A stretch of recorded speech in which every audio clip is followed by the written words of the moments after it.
Today we will be installing a full set of AVS In-Channel Ventvisors on a 2020 GMC Sierra. This installation is similar for several different vehicle models, but it's a good idea to consult your model-specific written install guide for vehicle-specific guidance. Please read the written installation instructions thoroughly to familiarize yourself with the process before beginning the install. Start by laying out the contents of your visor kit and make sure you have all the proper pieces. A front driver side visor, marked with an LF, a front passenger side visor, marked with an RF, and where applicable, a pair of rear window visors, marked LR and RR respectively, a small scour pad, and a couple of alcohol prep pads. Other tools you will need include a soft clean towel, a flathead screwdriver, and a bucket filled with a solution of warm water and mild dish soap. Now that you're properly equipped, let's begin. First, roll all the truck windows down to help ease the placement of the visors. Beginning with the front driver side visor, marked LF, insert the visor, with the tape backing still in place, into the window channel, making sure that it fits snugly into the channel. Once the visor fitment is confirmed, you can remove the visor from the window channel. Next, using the towel and soap solution, thoroughly clean the surfaces of the exterior window channel seal to remove any dust or debris. This is the surface that faces the interior of the truck that the visor will bond to. Once the surface is clean, buff the inside surface of the channel using the provided scour pad, paying particular attention to the flat surfaces that the visor will contact. Buffing this surface helps prepare the surface and promotes better adhesion for the visor.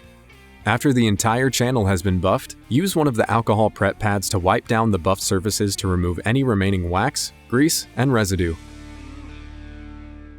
You can now completely remove the plastic backing from the adhesive tape on both ends of the visor. For now, leave the backing on the long section of tape that runs across the top of the visor, but carefully peel back the first 2 or 3 inches from each end and fold the plastic backing tails downward towards the bottom of the visor. Now we're ready to replace the visor in the window opening and into the window channel, starting at the front flange, then working towards the rear flange while making sure that the visor is fully inserted into the channel. You want to apply subtle pressure upward and slightly outward, pressing the visor's flange against the channel.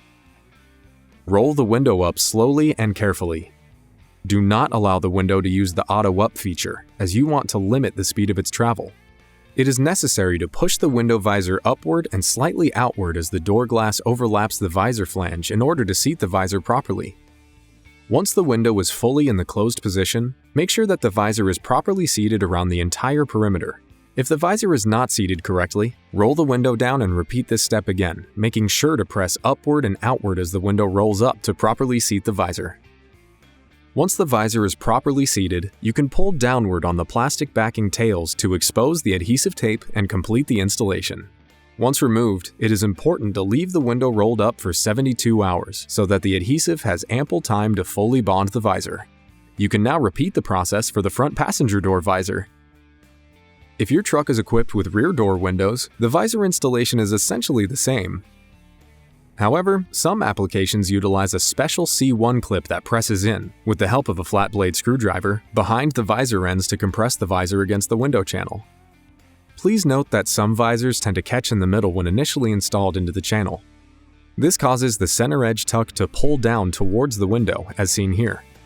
If this occurs, just pull upward on the center edge of the visor until you feel it pop into the channel correctly. You will see that it no longer tucks into the window. Then just remove the tape backing and you're done. Now you're ready to enjoy all the fresh air benefits that your AVS In-Channel Ventvisors offer.